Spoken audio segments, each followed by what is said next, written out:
Ukraine hunts down Russian jammers targeting Starlink satellites. The satellite communication network that Ukrainian forces depend on to coordinate everything from drone strikes to artillery fire has a new enemy, and Ukraine is already destroying it. Ukrainian defense advisor Serhii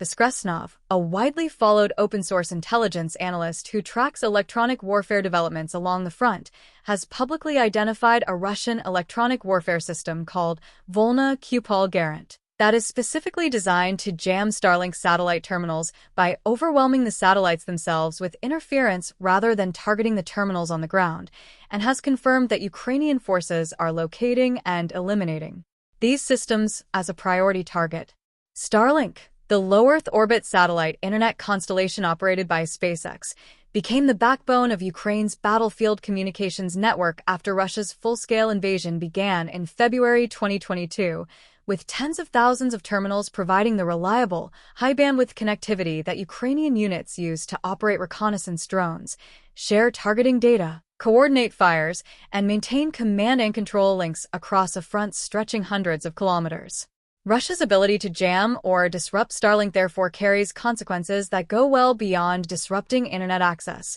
It threatens the entire digital nervous system of Ukraine's military operations, which makes any system capable of doing so a target of exceptional priority. Beskrestnov described the history of Russian attempts to suppress Starlink in his public reporting, noting that the first confirmed case of Starlink jamming by Russian forces was recorded in 2024 on the Kharkiv axis in northeastern Ukraine. The Russian EW system was quickly detected by Ukrainian forces and destroyed, Beskrestnov wrote. Until 2026, no mass attempts to repeat its use were recorded.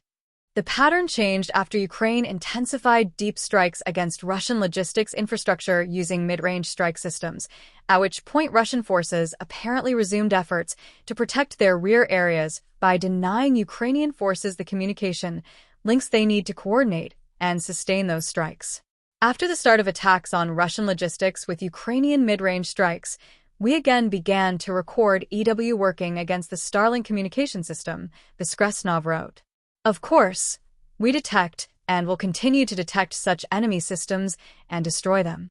The technical architecture of the Volna Kupol Garant system is unusual because it attacks the uplink path from the ground to the satellite rather than the downlink path from the satellite to the terminal, which is the more commonly discussed jamming approach. Starlink terminals communicate with satellites using frequencies in the 14 to 14.5 GHz band, which is divided into 8 channels of 62.5 MHz each. The Volna Kupol Garant system uses 8 satellite dish antennas, one aimed at each channel, each antenna transmitting powerful interference directly at the satellite as it passes overhead, with the goal of overwhelming the satellite's receiver so that it cannot hear the legitimate signals from Ukrainian terminals on the ground below. The effective coverage area Beskrestnov describes for one complete system is approximately 20 square kilometers, 7.7 square miles, meaning a single complex creates a zone within which Starlink terminals lose uplink connectivity for as long as the system remains operational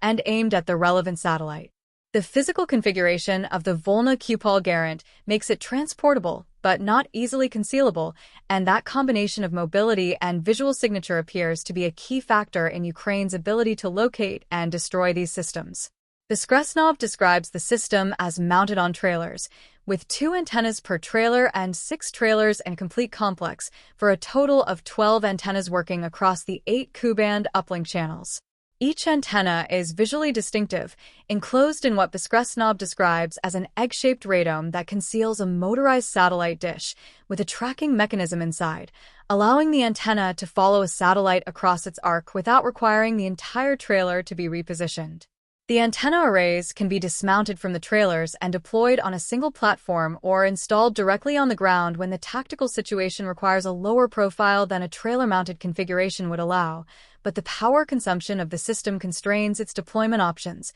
Volna Kupol Garant can run on generators built into each trailer or draw from external power lines, and the infrastructure required for either approach creates observable signatures that Ukrainian intelligence and drone surveillance can exploit. The manufacturer of the Volna Kupol Garant is identified by Beskrestnov as LLC Rossiysky Kupol, a company based in Simferopol, the capital of Russian-occupied Crimea, which places the manufacturer in territory that Russia has controlled since 2014 and that provides some protection from conventional Ukrainian strike operations, even as the products of that factory travel to forward positions where they become very much within reach. Beskrestnov noted with evident irony the price at which the Simferopol company managed to sell these systems to the Russian military. The gentleman from LLC Rossiysky Kupol managed to sell these products to the army at a price of $1.5 million each, he wrote. That is simply spectacular.